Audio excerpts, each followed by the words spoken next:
Au sommaire de cette édition, du football, mais également du rugby, du handball, du kickboxing, de la course à pied. Et puis, bon, alors je vais demander à mes trois invités de vous expliquer. On va vous parler de golf et de snowboard, avec notamment Jean-Philippe Garcia, qui est à mes côtés, qui est lui snowboarder et entraîneur des équipes de France, c'est ça? De snowboard, exactement. De snowboard, hein, pas de golf, hein, voilà. De snowboard. Ensuite, on a Nicolas Clavry, qui lui est golfeur. C'est ça, et golfeur. Organisateur d'événements, celui dont il va nous parler dans un instant. Et puis on a également Jean-Luc Sarrat. Vous êtes directeur au golf? Alors moi, je suis le vice-président de l'association sportive. Vice-président de l'association sportive de Nîmes Vacquerolles, du golf Vacquerolles. Le golf au JO, c'est en 2016. Les JO au golf, c'est en 2010 et c'est chez nous, voilà l'accroche de cet événement, la Border Golf. Le principe, c'est quoi? C'est vous l'inventeur hein, de ce principe? Tous les deux, oui. Donc Tous les deux, c'est de faire venir des snowboarders à Nîmes pour jouer au golf. Voilà, c'est ça. Donc l'idée nous est venue en fait tout simplement du fait que donc, le golf est passé sport olympique. Les JO d'hiver se sont déroulés donc, cette année.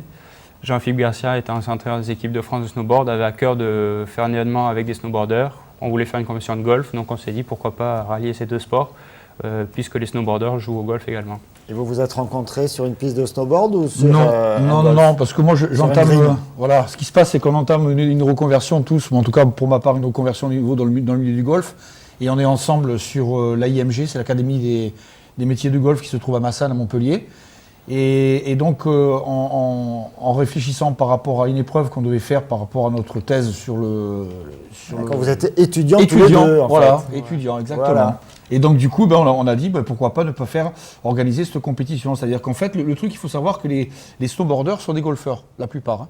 Ah bon? Oui, ça c'est hyper important. C'est une chose qu'on ne sait pas, mais en fait, c'est des gens qui jouent beaucoup au golf, qui aiment bien le golf. Pourquoi? Ça détend? Parce que ça détend, le voilà. snowboard, c'est stressant? Voilà, en fait, le truc, au niveau du golf, ça apporte énormément au niveau de la concentration et au niveau de la préparation mentale, c'est un petit apport. D'ailleurs, je tiens à dire aussi que ça va rentrer dans la préparation sportive des grands événements au niveau des équipes de France de snowboard. C'est quand même pas... Ça va, c'est-à-dire? C'est-à-dire qu'aujourd'hui, les entraîneurs de snowboard impliquent directement le golf dans leur préparation sportive. Ça fait partie du cursus. Voilà, du cursus. Voilà, c'est-à-dire qu'aujourd'hui, si tu veux participer au championnat du monde, voilà, tu fais du golf. Tu vas jouer un peu au golf, tu vas un peu te calmer, tu vas essayer de comprendre comment ça marche, tu vas essayer de performer et ça va te faire avancer dans tout ce qui est au niveau du snowboard. Parce que le snowboard, c'est vrai que ça demande des grosses contraintes au niveau physique et mental. Et comme le golf, ça apporte à bien se poser, bien se concentrer sur le côté sportif, ça apporte un plus. Donc du coup, l'idée d'organiser cette compétition. Moi, ce qui m'a amusé, entre guillemets, dans les retransmissions de snowboard aux Jeux Olympiques, c'est que dans le cursus de chaque snowboarder, il y avait ses résultats, il a fini 42e à telle course, machin, etc. Et puis, tiens, en 2007, il s'est pété le genou, en 2006, la cheville, avec tous les détails à chaque fois. Ça fait partie, hein, c'est le duplicata du palmarès, il y a le palmarès des blessures, c'est ça? Oui, parce que bon, c'est quand même un sport qui est dur au niveau physique. Et on se fait vraiment très très mal. Notamment, je prends le cas du halfpipe, le demi-lune de neige, là où ils font des figures. Et là, je peux vous garantir que quand ils tombent de 7 mètres de haut sur le plat et sur du dur, de la glace, là ça fait mal. Là ça fait mal. Donc voilà. Alors tout ça, ça va se dérouler à Nîmes. Alors nous, la neige, c'était il y a quelques semaines. Hein. D'ailleurs, c'était pas forcément très super, sauf pour les enfants. Il n'y a plus de neige, il y a du vert. Le golf de Vacquerolles va accueillir ces sportifs. Pourquoi ici? Eh bien écoutez, on a eu un petit peu peur, bien sûr. Hein. La neige a envahi le terrain et on ne savait pas si elle allait fondre. Elle a fondu, donc tout va bien. Le parcours, il est superbe. Et pourquoi Vacquerolles? En fait, la décision a été prise, s'il me semble, pour des raisons techniques. C'est-à-dire qu'on fait également hôtellerie au golf de Vacquerolles, c'est-à-dire qu'il y a des chambres à disposition, des studettes. Et ça pouvait loger l'intégralité, je crois, de l'équipe de France de snowboard. Donc ce ne sera pas au golf de Massanes, hein, Vendac, Montpellier, ce sera bien à Nîmes. Exactement. Voilà, ça c'est plutôt une bonne idée. C'est une bonne idée, d'autant que le parcours, il y a du mérite pour le préparateur, mais il est magnifique en ce moment. On a vraiment des couleurs extraordinaires aujourd'hui. Donc ça vaut le coup de voir ne serait-ce qu'un parcours de golf quand il est en bon état. Le golf de Vacquerolles, c'est un spot? C'est un très bon parcours de golf de la région. Il est bien classé. Il n'est pas trop half-pipe ou je ne sais pas quoi. Ils ont plein de jargon, ils ont un jargon. Tiens, on va regarder quelques images de snowboard qu'on est allé voler sur Internet. Hein, je ne vous raconte pas l'histoire, ne faites pas comme nous. Donc il y a dans l'ordre Dorian Vidal, ça c'est historiquement la grande championne française, hein, c'est ça? C'est ça. Mathieu Crépel un petit peu plus loin, qui était également aux Jeux Olympiques de Vancouver, qui a été champion du monde. Voilà, ça c'est Dorian. Voilà, et puis il y aura Tony Ramoin qui lui a ramené une médaille d'ailleurs. Médaille de bronze de Vancouver. Alors qui va venir pour cette border golf? Pratiquement toute l'équipe de France, hein, c'est ça qui est beau aussi. Oui, il y a pratiquement tout le monde, parce que aussi bien les alpins que les freestylers et les border crosseux, et on se retrouve donc avec un beau panel de snowboarders. Et pas des moindres, notamment Mathieu Crépel qui a été vice-champion du monde en 2007 de freestyle, halfpipe et big air. Après on aura aussi Tony Ramoin qui a fait la belle médaille à Vancouver où on ne l'attendait pas. On aura Déborah Antonios qui sera aussi qui a été médaille d'argent à Vancouver, voilà, qui sera là. Mathieu Bozetto, il voulait venir mais il a des petits problèmes donc il ne pourra pas être là. Mais après, vous avez des champions du monde, des champions de France, vous avez que la grosse pointure. Que le gratin. Le gratin du snowboard. Voilà, Tony Ramoin, médaille de bronze. Quelle fraîcheur. L'Isola 2000, 8,06. Donc voilà. Donc lui, ça a été la belle surprise, on est très ravis. Alors vous arrivez à les réunir comme ça souvent, tous ces membres de l'équipe de France? Voilà, en fait, ce qui se passe, c'est que cette année, comme c'est la première édition de la Border Golf, et que ça, comme je le répète, ça me tenait à cœur parce que ça faisait un moment que j'avais envie d'organiser. J'ai réussi à convaincre tout le monde de venir parce qu'en plus, ça tombe juste après les Jeux. Donc là, ils sont calmes. Relâchement total. Ils ont envie de faire la fête. Ça va être une belle fête. Ça va être un événement vraiment convivial où on va s'amuser. Parce que ce qu'on a oublié de dire, c'est qu'on mixe ça avec des pros de golf. Alors, il y aura des pros de golf. On va donner la date aussi, hein, peut-être. Oui. Ce sera juste après le lundi de Pâques, donc on sera le 6 avril, le mardi 6 avril. Ça va démarrer tôt le matin, hein, on va faire venir les joueurs vers 7h. Ils vont démarrer la partie, nous y compris, vers 9h. Ça se terminera vers 14h à peu près, le temps que les joueurs terminent. Ils auront besoin de se restaurer. Ensuite, on aura les remises de prix. On pourra dédicacer, il y aura la possibilité... Le grand public est attendu, invité? Oui, c'est invité. C'est entrée gratuite sur le site pour voir l'événement, la compétition. Tout est gratuit pour venir voir pour l'entrée sur site, quoi. Oui, alors une petite précision, parce qu'il faut aussi voir le côté sécuritaire du golf. Jean-Luc, la précision. Oui, non, mais c'est important, parce que les gens pourront venir, bien sûr, mais il y a une tenue, bien sûr, à respecter pour pas qu'il y ait de bruit, qu'il y ait d'encouragement. Vous êtes inquiet que le public manifeste trop? Si on n'a pas trop l'habitude, on peut encourager, et ça peut déranger une partie de golf, effectivement. Voilà. D'accord, vous avez compris. Vous êtes invité, vous pouvez venir, mais... Silence. Autogolf. Attention, c'est précieux. Alors, donc ça, ce sera la première, ça veut dire qu'il y en aura d'autres? Oui, on l'espère. Il est déterminé. Hein. Oui. Jean-Philippe, c'est chaque clair. Année. Chaque année, la Border Golf. La Border Golf. On prend date. Voilà.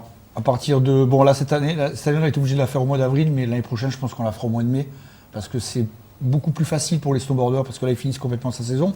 Parce que la preuve, c'est que Xavier Delerue, qu'on avait prévu au départ, pour qu'il vienne, ne peut pas venir parce que là il est en train de courir pour avoir le titre de champion du monde de freeride, qui est le freeride, c'est les descentes dans la poudreuse, des montagnes avec des pentes vertigineuses. Les images qu'on a vues tout à l'heure. Voilà, exactement. Ouais. Donc là, lui, il est en train de jouer son titre et il ne pourra pas se... Là, il n'a pas le temps de venir non. faire Là, c'est du sérieux, là. Bon, c'est du lourd. On l'a compris. Voilà. Merci, messieurs. Merci d'être venus jusqu'à nous. On se retrouve mardi prochain. Donc, vous êtes invités à aller voir la Border Golf tout le mardi.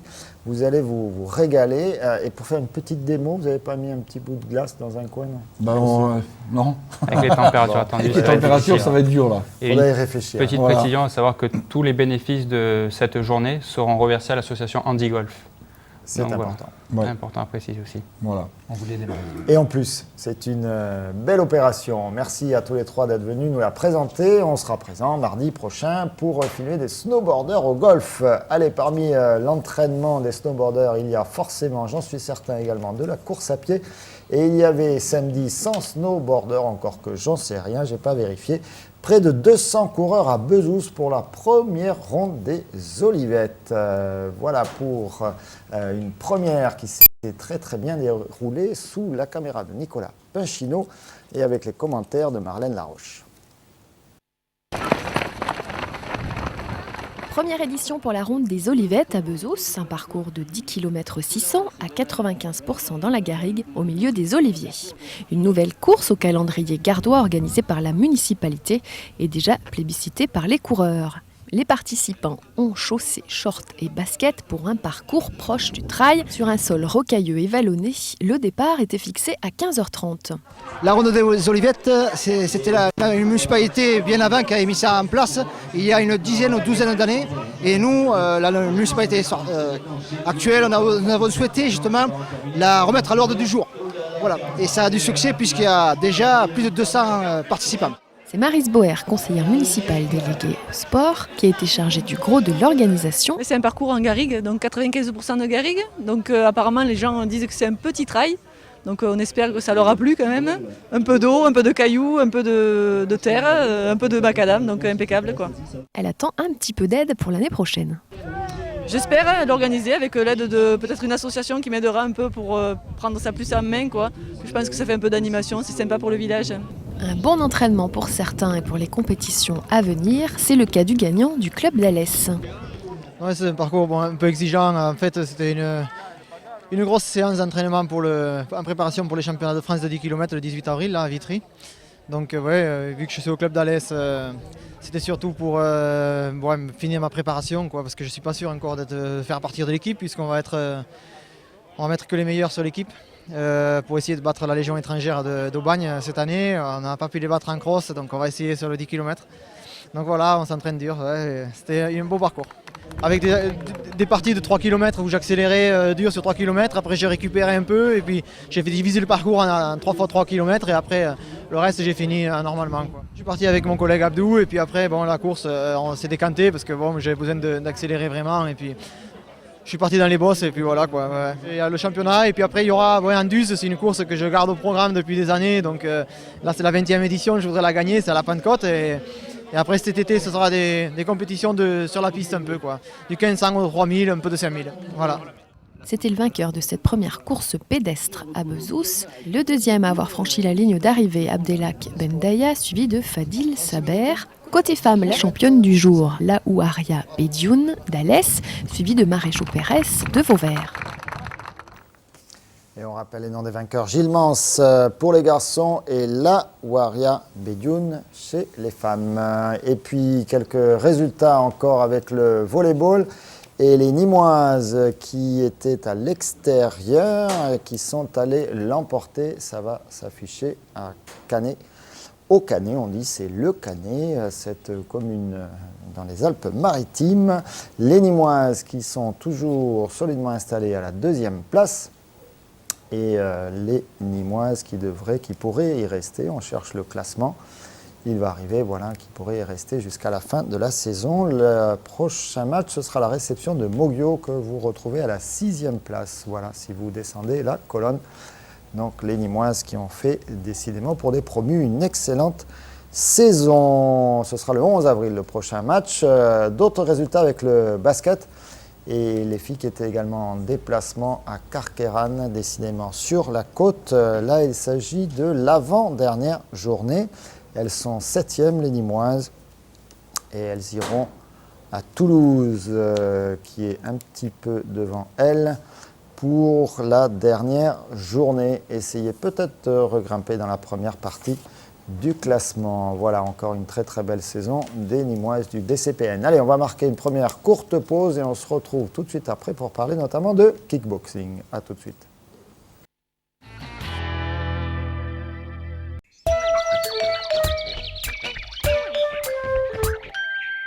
La carrosserie de Grézan, Pencinati père et fils, c'est plus de 40 ans à votre service sur Nîmes.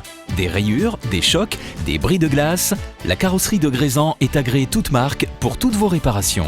Avec plus de 20 véhicules de prêt, c'est un service ultra rapide pour mieux vous satisfaire.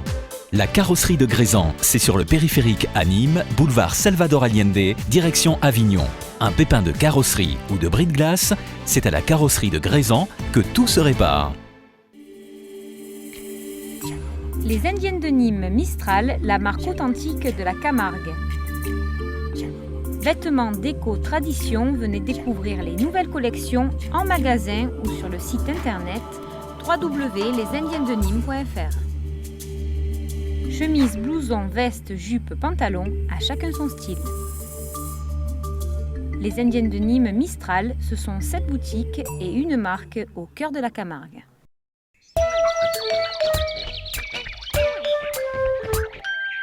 Deuxième partie de Miroir des Sports. On va parler, attendez, du football, mais tout de suite de kickboxing avec nos deux invités. Attention, je ne vais pas me tromper, Samir Zerrar et Tariq Zerrar. Exact. Voilà. Vous êtes frères? Cousin. Cousin. Ouais. Voilà. Et c'est votre père. C'est mon oncle. Et son Votre, père, lui. votre père. Voilà. Qui est un des animateurs, mais vous aussi, de l'association sportive de Pissevin. Et on y pratique de la boxe, mais pas n'importe quelle boxe, la boxe pied-point ou toutes les boxes? Un peu toutes les boxes. Pour la boxe anglaise, on est avec l'ami de mon père, Jean-Louis Belloc, qui entraîne à la Galerie Wagner, vous devez le Qu'on connaître connaît sûrement. bien aussi, qui est déjà venu sur ce plateau quelques fois. La boxe thaï et le kickboxing et les cours de pancras sont assurés par mon père. Et sinon, des fois, on va un peu de partout pour s'expérimenter. Voilà, pour d'autres pratiques. Hein. La savate également, non? Vous faites ça? Non. Ça, non, hein? Non, on ne fait pas. Alors, bon, c'est un peu compliqué, On laisse ça, le sport de combat. Mais alors là, donc, vous êtes ici pour nous parler de votre association, mais vous êtes aussi ici pour nous parler de cette manifestation que vous avez organisée samedi. Oui. Samedi, c'était aux Costières. Et on va regarder quelques images, vous allez les commenter avec nous. Vous aviez réuni un plateau assez riche. Hein. Combien de boxeurs, de compétiteurs? Il y avait à peu près 80 compétiteurs. 80 compétiteurs, voire un peu plus, donc, quand même. Des enfants hein, que l'on voit protégés ici. Protégés des clubs de Marseille comme Istres, comme Tarascon, Beaucaire, également Lunel et Sète. Donc vous aviez ratissé assez large hein, sur toute la région. Inscrits, Kickboxing, alors on va préciser, c'était du K1, hein, c'est ça? Oui, voilà, c'est du kickboxing avec les coups de genoux directs. Là, pour l'instant, on ne les voit pas encore, j'espère qu'ils vont arriver. On va en voir peut-être. Là, ce sont des tout jeunes gamins. Oui, hein. voilà, ils ont 8 ans, je crois. Bien protégés, donc la tête et le corps. Voire un peu plus. Pas les genoux quand même, hein, protégés. Ouais, mais bon, il y a les plastrons pour assurer la protection quand même du torse, vu qu'ils sont principalement alors là, donnés ils au sont corps. un petit peu plus grands. Enfin, il me semble. Ceux-là, ils sont du même club. On a essayé de faire boxer le maximum de combats, même que tout le monde boxe, comme ça, personne ne vient pour rien. Alors, tout le monde a combattu. Il y avait, c'était une véritable compétition ou c'était une vraie compétition, oui. Là, même s'ils sont de la même salle, il y avait quand même la compétitivité qui était, je ne sais même pas si ça se dit d'ailleurs ce mot, qui était à... Ah, il faut être compétitif en tout cas. Voilà, c'est ça. Hein, il fallait s'exprimer sur le ring et on voit d'ailleurs que les gamins là, ils ne sont pas là pour rigoler. Hein. Non, l'esprit était assez compétitif quand même hein, ce jour-là. Donc tous les clubs sont combattus donc, dans l'esprit compétition. Même si ce sont des clubs qui se connaissent entre eux et qui se fréquentent régulièrement. Alors là, on a grimpé en âge. Vous vous rappelez peut-être de ce combat-là? Alors là, on est un peu plus non, âgés, ceux-là ne là. sont pas du club, ce sont des clubs externes. Là, on est passé au niveau un peu plus grand, c'est des semi-pros ceux-là. Semi-professionnels. Qu'est-ce que c'est qu'un semi-professionnel? Un semi-pro, c'est la catégorie entre l'amateurisme et... Certes, et le professionnel, j'imagine, c'est entre les deux, mais ça consiste en... Et en fait, c'est un peu pour préparer les combattants voilà, à passer au niveau vraiment plus sérieux que ça, voilà, un peu plus sérieux. Il faut savoir que l'association donc AS Pissevin organise régulièrement donc des galas. Ouais. Donc on essaye de faire au maximum faire boxer nos boxeurs à l'extérieur, donc dans toute la France entière, comme bientôt en avril, le 24 avril donc sur Lyon, qui est un gros gala, un Open K1 également. Et nous essayons encore toujours d'organiser des combats donc, dans la région, comme en octobre et en novembre qui arrivent, un bon gala, si on a la possibilité, on travaille avec la mairie de Nîmes et la Maison Bleue qui nous soutient régulièrement pour justement développer notre savoir et nos donc, boxeurs. Prochaine étape ici, ce sera, vous avez dit, en octobre-novembre? Octobre-novembre. Prochain grand gala? Voilà, prochain grand gala si la mairie nous soutient.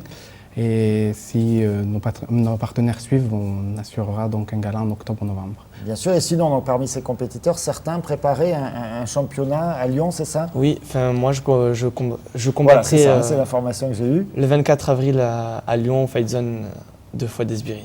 Il faut savoir que dans notre association... Fight Zone. Fight Zone, c'est une des plus grosses soirées en France et avoir regroupé un mélange de danse un peu avec les écoliers, qui ont gagné une émission très connue télévisée.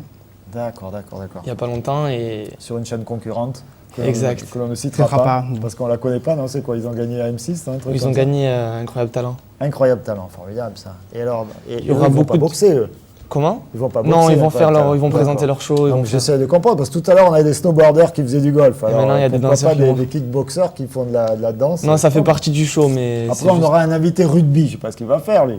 Non, vous, alors, j'arrête de plaisanter, donc vous y montez pour combattre. Et alors, vous êtes semi-pro, vous allez être à quel niveau, là? Semi-pro. Semi-pro. Et vous avez envie d'aller plus loin. Vous avez quel âge? Espérons, j'ai 17 ans. 17 ans, ouais. Il faut savoir que son père était également champion du monde donc, en 2001. Donc, il a commencé avec le karaté, donc ceinture noire première dan. Il a enchaîné donc avec la boxe américaine. Donc, il a été champion de France, vice-champion d'Europe et par la suite champion du monde donc, en 2001. Et il a décidé de devenir entraîneur pour enseigner son savoir-faire. Ce qu'il a réussi à dégager, c'est de grands boxeurs comme Sofiane Azi, donc, qui est l'un de ces boxeurs qui est terminé donc, champion d'Algérie et médaillé d'argent aux Jeux africains. Il y a également aussi Karim Ben Mansour, qui est lui champion de France professionnel de full contact. Donc vous avez compris. Donc, alors vous avez compris d'une part deux choses, c'est que Samir Zerari s'occupe de la communication à l'association. Voilà. Et puis donc il y a un vrai terreau là de champions en herbe. Et puis un beau travail qui est fait sur le terrain à l'association sportive de Pissevin. Messieurs, merci beaucoup d'être venus jusqu'à nous. Il faut nous informer de vos prochaines manifestations. On vous informera. Et puis vous, si vous pouvez nous ramener des images de ce combat de Lyon, on les passera volontiers, surtout si vous allez gagner. Avec plaisir. Allez, bonne chance. Vous connaissez votre adversaire? Oui, il est de Lyon justement. Ouais. Je ne sais plus son nom, mais je le connais. De toute façon, il faudra lui marcher dessus, c'est ça le principe? Essayer de remporter la victoire. Voilà, de plus pour le club. il va le dire en termes courtois. Il faudra essayer de remporter la victoire. Restez avec moi, on va parler football. C'était la 30e journée du championnat de Ligue 2 vendredi soir. Nîmes Olympique recevait l'AC Ajaccio. Victoire logique au vu du match, 2-0, ça veut dire 45 points, le maintien, tout ça, je vous le détaillerai après. Résumé avec au commentaire Patrick Jean-Olivier Martinez et au montage, c'est Joris Guig.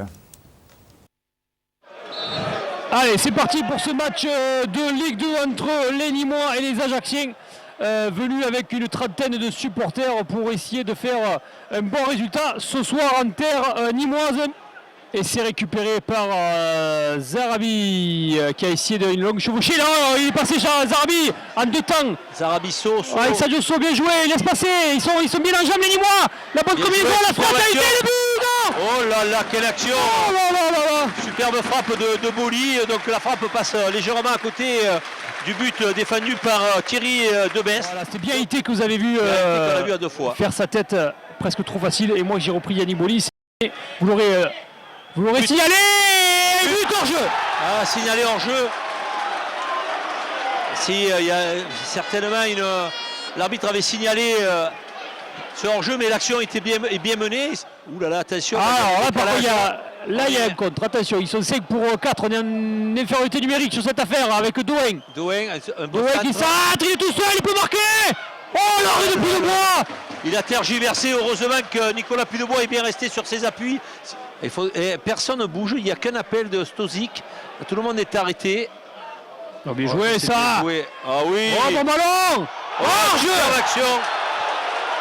Encore un but refusé à Jean-Jacques Mandiki qui lui on le sentait vraiment bien dans le oui, superbe action avec une passe magnifique de Sceaux qui est aujourd'hui dans un grand soir. Non, sur le ballon, bien joué Cavalli. Oh, Kenkela. Ah non, c'est Kenkela. Je vous dis pas ce qu'il a pris comme. Le ballon. Là, il peut passer. Comme dit Johan. Jonathan. Oh, Jonathan. Plus de spontanéité, dommage. Et but. Quel but. Oh, le but de Jonathan était au moment où j'étais en train de dire qu'il manquait de spontanéité sur cette affaire. Mais il a eu l'intelligence de contrôler, l'expérience de contrôler ce ballon et de la mettre au petit filet. Superbe but de voilà ce qu'on attend de Jonathan. Ah oui. Allez, Samo pour remonter ce ballon. Mostefa toujours bien placé qui récupère ce ballon. Et il enchaîne avec Moukanjo. Moukanjo il va prendre la vitesse, il va servir Haïté. Ballon resté dans les pieds pour Haïté. Il va faire une louche. C'est compliqué. Haïté le deuxième. Et oui. Oh là là, quel but de Nîmois. Extraordinaire. Quelle action. Mostefa Moukanjo, Haïté. Et ça confirme ce qu'on disait. Il va y avoir encore des buts, cher Olivier. Et victoire des Nîmois qui sont applaudit. Sur un score de 2-0, les Nîmois Logique, ont fait la paix avec leur public. Et une belle rencontre. La réaction de Jean-Michel Cavalli, tout de suite après, on vous a sélectionné quelque chose de très très court, vous allez voir, c'est très très court, il a fait un petit peu plus long, on garde tout ça pour Coco Hebdo demain. Une question à Jean-Michel Cavalli, écoutez sa réponse. Jean-Michel, cette fois c'est vraiment le maintien alors. Mais vous avez tout dit. On peut arrêter la conférence, monsieur. Bonsoir. Non, comment non? Alors quand même. Qu'est-ce que vous voulez que je vous dise d'autre? Un peu plus. Quoi? Du grand Jean-Michel Cavalli, comme à son habitude. Bon, après, je vous rassure, il est resté un petit peu plus longtemps pour nous parler de ce match, de la bonne deuxième mi-temps de Jonathan Ayité. C'était un petit peu plus difficile en première, et puis finalement, il nous a bien surpris, Jonathan, en mettant ses 2 buts. Pas de but encaissé, ça c'est important, à domicile. Et puis cette réconciliation, on peut le dire, avec le public. Il y avait un autre match qui nous intéresse bien sûr, c'était le déplacement de l'AC Arles-Avignon à Dijon. Ça a plutôt bien démarré pour les Arlésiens qui ont marqué le premier but et puis se sont fait rattraper, mais bon résultat quand même. Résumé avec Nicolas Fabre. Pour la 30e journée du championnat de France de Ligue 2, Arles-Avignon se déplaçait à Dijon, au stade Gaston Gérard.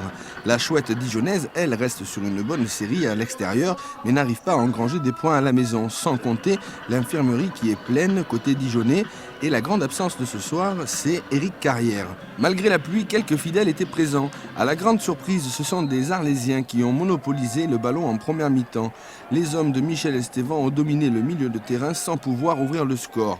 En deuxième période, après un bon mouvement collectif où 6 joueurs arlésiens ont touché le ballon, c'est Benjamin Memson qui se présente en face à face avec le portier remplaçant Maliki Grégory, qui aura été passable ce soir. En voulant centrer, ce sont les défenseurs dijonnais qui marquent contre leur camp, mais pas contre le cours du jeu. 1-0 pour Arles-Avignon. On revoit au ralenti le bon ballon dans l'intervalle de Dalé.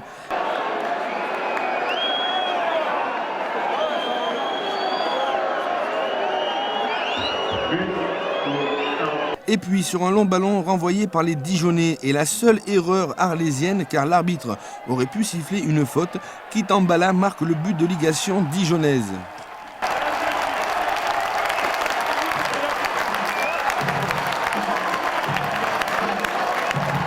Un partout, score final, un bon match côté arlésien et un bon point de prix avant la rencontre contre Nîmes Olympique pour le derby du Sud. Voilà, le but d'égalisation, on expliquera à Nicolas Fabre comment il faut articuler. Point commun entre les deux coachs, Michel Estevan et Jean-Michel Cavalli, sur ces 2 matchs-là. Ils n'avaient pas mis de gardien remplaçant sur le banc. Je ne sais pas s'ils se sont téléphonés, s'ils se sont copiés, si c'est un peu de bluff entre eux. Enfin voilà, c'est une particularité, on y reviendra demain longuement. Les résultats, on va passer directement aux résultats. On va garder cette image que je vois derrière moi pour l'ACA Hebdo. Les résultats avec les surprises de la semaine, comme d'hab. Il y a toujours des surprises dans ce championnat de Ligue 2. Ça peut sembler pas surprenant, mais ça l'est. C'est la victoire de Nantes à Laval, 1-0. Caen à Vannes, ça c'est plus attendu. Surprise également. Clermont qui est allé l'emporter à Istres dans un duel de très mal classé. Et Bastia qui se rebiffe face à Sedan. C'est peut-être pas complètement perdu. Ce soir, Le Havre face à Guingamp. Mais aucune de ces 2 équipes, bien sûr, ne peut rattraper. Guingamp est très loin. Nîmes seul 4e ce soir. On voit ça au classement. Seul 4e, 45 points, à 2 points seulement de Metz. Metz qui a été accroché, on l'a vu, par Châteauroux, 0-0. Et puis Arles-Avignon, 5e, seul 5e également, qui éventuellement peut perdre cette 5e place au profit du Havre. Si le Havre l'emportait ce soir, on verra tout ça dans la soirée. Attention, Nîmes, Arles-Avignon, Arles-Avignon-Nîmes plutôt, c'est le derby la prochaine journée. Vous l'avez sous les yeux, voilà la 31e journée, ce sera vendredi soir. On va rester dans le football avec les petits crocodiles, comme dit Michel Rousseau. Il recevait à la Bastide, c'était ce dimanche après-midi, l'Olympique de Marseille. Alors je ne sais pas si les Marseillais, ils avaient un petit peu noyé leur bonheur d'avoir gagné la Coupe de la Ligue sur la Canebière et sur le Vieux-Port, mais en tout cas, ils ont pris une belle tôle. En tout cas, c'est ce que nous raconte Michel Rousseau. Des Nîmes Olympique Marseille, cela fait toujours rêver, même s'il s'agit, comme c'était le cas dimanche dernier à la Bastide, d'une rencontre opposant les moins de 19 ans. Pour cette nouvelle journée d'un championnat groupe D fort relevé, avec les équipes de Monaco, Grenoble, Saint-Étienne, Nice ou Lyon, les protégés du coach Grégory Meillac occupaient la 9e place et comptaient bien consolider leur remontée au classement. On a su faire une bonne entame de match, appliquer les consignes, jouer dans la profondeur. On a la chance d'avoir été plus présent dans les duels et dans l'impact physique. Après, en passant par les côtés, comme j'avais demandé, on a su conclure les occasions. On en a 6, on en marque 3 en première mi-temps. Et puis après, sur la deuxième mi-temps, un peu de relâchement, mais ce qui est normal après 3-0. Et on a su se reprendre encore pour que l'édition soit un peu plus lourde. Fort d'éléments comme Andy Delors, le 10, Sissan Malik, le 8, Julien Garcia, le 3, Sébastien Paredes, le 5, Romain Jurado, le 4, Nicolas Bénézé, le 11, Mathias Inard, le 6, ou encore Brahim Redioura, le 13, issus pour la plupart de la classe sportive du collège Capuchinet, les locaux imprimaient d'entrée leur rythme, contraignant les visiteurs à une partition timorée, bien peu spectaculaire, dans laquelle seul le 14 tirait son épingle du jeu. En première période, Andy Delors à 2 reprises et Dorian Reboloso marquaient pour Nîmes, alors qu'en seconde, Andy Delors pour la 3e fois, Sissan Malik, Sébastien Paredes et un Phocéen contre son camp donnaient au score une ampleur certes inattendue, mais méritée. 7-2 donc, le résultat plus la manière, de quoi réjouir leur entraîneur. Un départ très catastrophique même, avec 5 défaites sur les 6 premiers matchs. Ensuite, on a su relever la tête, on a eu une défaite en 13 matchs, avec la Gambardella qui est rentrée au milieu, qui nous a mis un bon élan, en rencontrant Lyon, en restant sur une grosse performance, malgré la défaite. Je crois que l'équipe a su se souder, a été solidaire. On a su affronter les péripéties du club. Et si le prochain rendez-vous de mercredi, pour une rencontre en retard face au leader Monaco, se négocie bien, les Crocos retrouveront le haut du classement et de nouvelles ambitions. Et Michel Rouzot qui a réussi à placer évidemment la classe sport du collège Capuchinet. Il a bien fait. Merci à tous les deux d'être venus jusqu'à nous sur ce plateau. On se retrouve bientôt pour ce combat à Lyon. Attention, bien se préparer, il faut le surveiller à l'entraînement. Il ne lâche rien, qu'il ne lâche rien. Nous, on va lâcher un petit peu la pression, on va marquer une très très courte pause et on se retrouve notamment pour parler handball et rugby.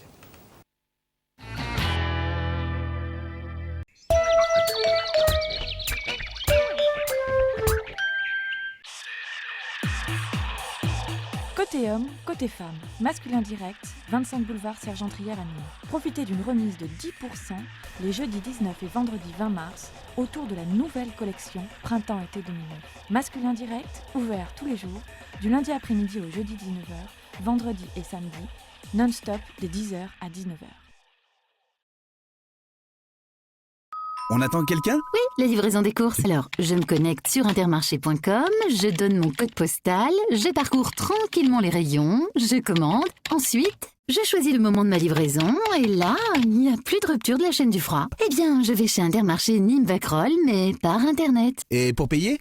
La livraison. Justement, si tu pouvais sortir ta carte parce que le monsieur il attend là. Intermarché.com, simple comme un clic.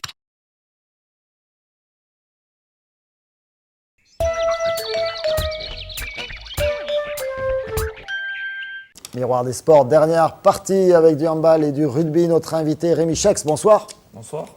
Il était sur le terrain hier après-midi avec son équipe, le RCNG bien sûr, pour recevoir dans le cadre de la 18e journée la Voulte. C'est ça. La Voulte, ça s'était plutôt bien passé au match aller. Oui, on avait gagné là-bas. On était allé gagner là-bas. La Voulte, c'est une grande équipe de l'histoire du rugby, oui. Mais aujourd'hui, c'est quoi? Ils avaient des bonnes ambitions au début d'année, mais là, ça faisait 4 matchs d'affilée qu'ils gagnaient. Donc ils avaient annoncé qu'ils venaient gagner, mais ils sont tombés sur nous. Ils sont tombés sur un os. Rémi Chex, donc, qui est ailier. C'est ça. Vous jouez que ailier ou parfois Non, je jouais un centre, peu tout. Je jouais à arrière, je jouais en B des fois, en première, ça dépend. Vous avez tout fait à Nîmes? Oui, non, je suis d'Uzès moi à la base. Ouais. Saint-Quentin-la-Poterie pour être exact. Saint-Quentin-la-Poterie, donc le club de rugby d'Uzès, c'est ça? Oui, ouais, voilà. Je suis venu en cadet à Nîmes et depuis cadet je suis ici, ça fait 6 ans. Ça se passe bien? Ouais, très bien pour le moment. Et donc là, vous êtes jeune, vous avez ouais, 23 ans. 23 ans, donc vous êtes intégré dans l'équipe première. Voilà, ça fait l'année dernière. L'année dernière, j'ai j'ai fait quelques matchs. Et cette année, pareil, je fais quelques matchs. Et ça tourne, vu qu'on a un effectif super large, avec beaucoup de joueurs de B, beaucoup de joueurs de première, et c'est très jeune cette année, l'équipe. Et on tourne, et ça tourne comme ça, la concurrence. Quand vous ne jouez pas en A, vous jouez en B. Voilà, c'est ça. Donc tous les week-ends, vous jouez. Voilà, et la B, ça tourne vachement bien cette année. La B, elle est première, Elle est première, loin au classement, bien. Elle a perdu que 2 matchs. Voilà, pratiquement gagné tous ces matchs. Alors, ce n'est pas le cas exactement de l'équipe première, on le sait. Avec un gros passage à vide, c'était en début d'année. Et puis là, ça va un petit peu mieux. La semaine dernière, depuis la semaine dernière, il y a une espèce de déclic. Je sais pas pourquoi, mais on a fait 3-3 à Saint-Raphaël, qui était co-leader. Donc, on a fait gros match devant dans le combat, l'agressivité. Et ce week-end, on a essayé de faire pareil, avec le beau temps, les spectateurs qui avaient un nombre. Et ça s'est bien marché. On va regarder le résumé, vous allez tout comprendre avec Nicolas Pacino à l'image et aux commentaires. Une belle victoire et un match de référence ce dimanche au stade Kaufmann pour les rugbyman nîmois qui recevaient la Voulte. Une domination nîmoise d'un bout à l'autre de la rencontre. À la 10e minute, c'est Grégory Pelé qui perce la défense ardéchoise et va aplatir en coin et ouvrir le score 5-0. Les Nîmois vont ensuite travailler. Quelques balles perdues sauveront un temps les Blancs. Chacun va inscrire une pénalité, score 8-3. Mais juste avant la mi-temps, le RCN sera récompensé de ses efforts suite à une pénale touche. Philippe Pogetti est à la conclusion d'un essai collectif. Puis 2 minutes plus tard, Erwan Laborne conclut une action jouée rapidement entre Olivier Dussault et Rémi Chet.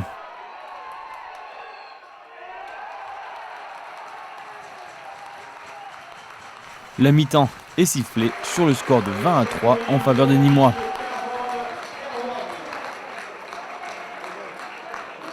La deuxième mi-temps sera à l'image de la première, des Nîmois conquérants face à des Rodaniens faibles physiquement. Villaret drop à la 42e, puis c'est Yannick Saladjié qui à la 48e met toute la défense de la Voulte dans le vent et inscrit le 4e essai Nîmois. Après transformation, le score est de 30-3.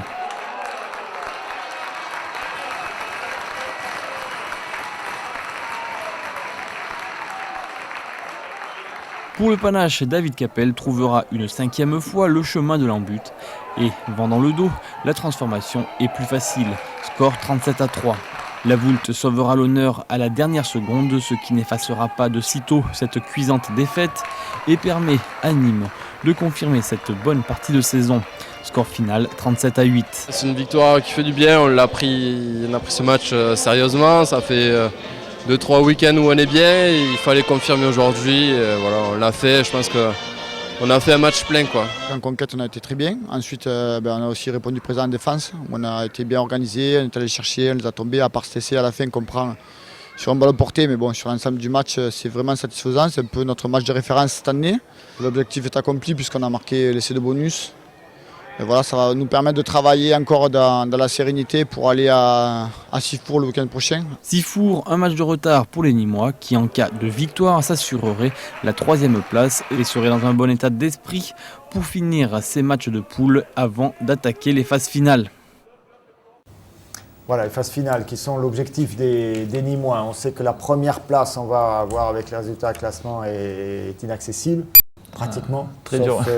Sauf le coup du sort pour les adversaires.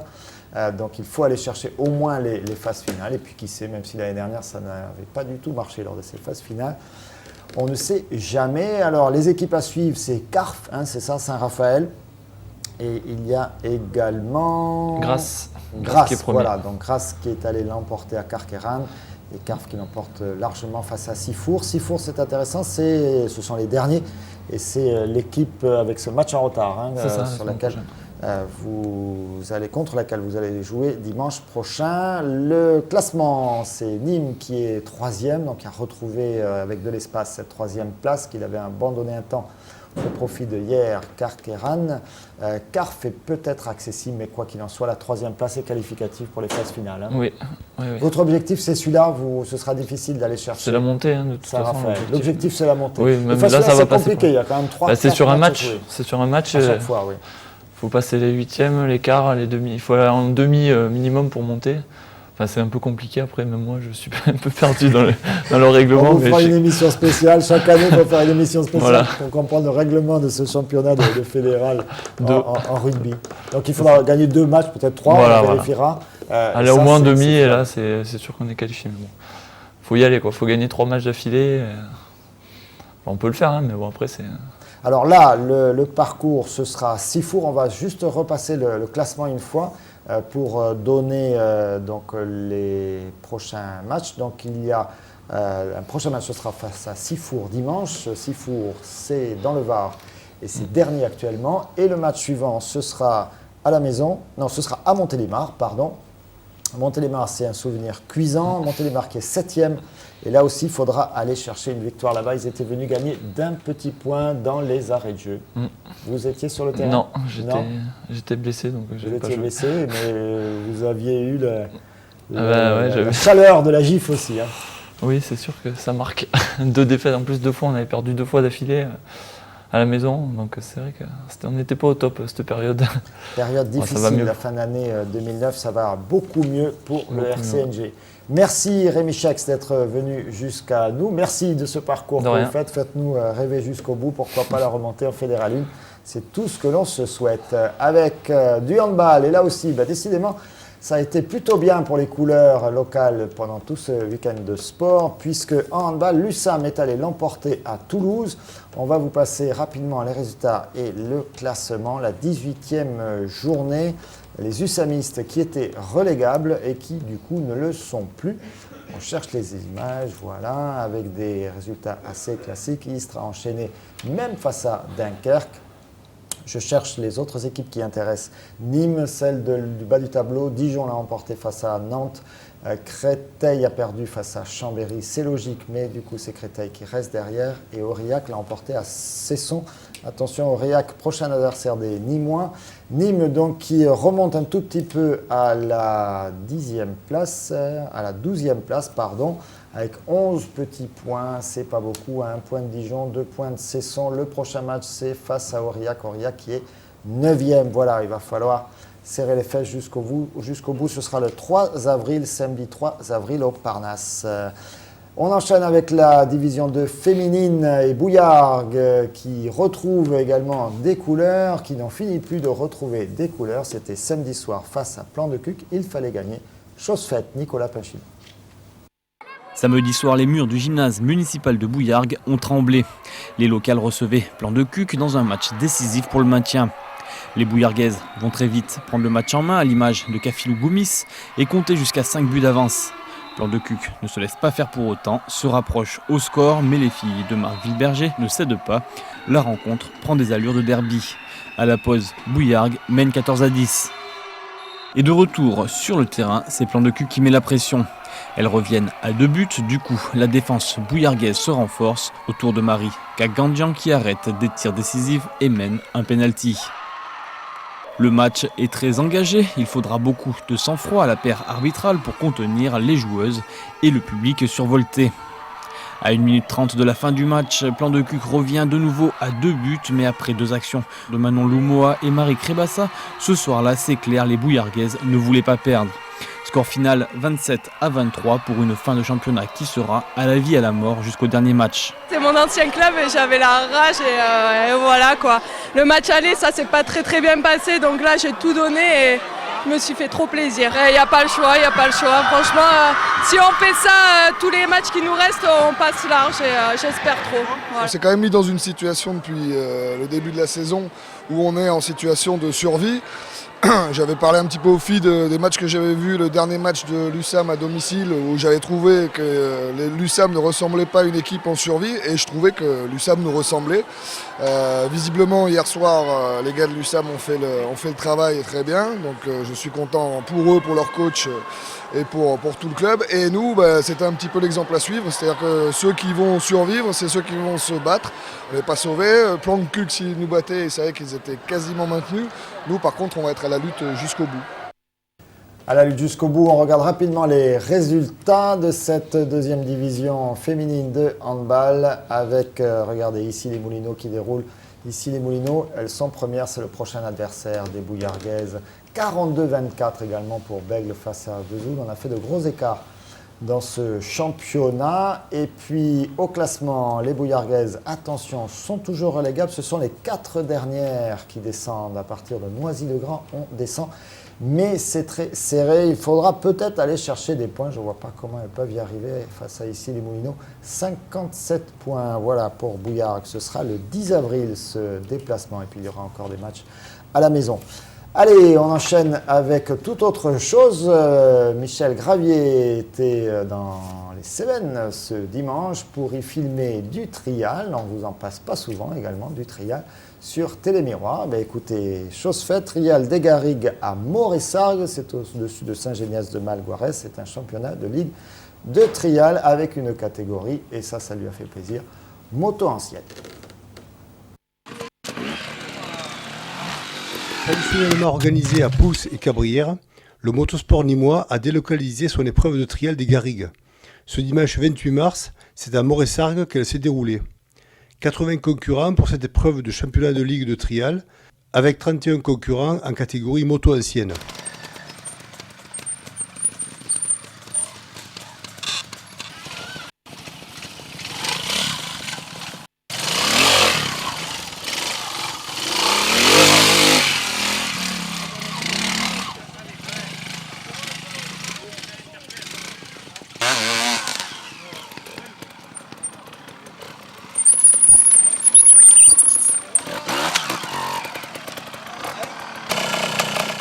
C'est avec beaucoup de plaisir qu'on a retrouvé ce championnat de France des motos anciennes. Les motos Bécane, Ossa, Bultaco, Montesa et autres Fanting Motors sont toujours là et en forme.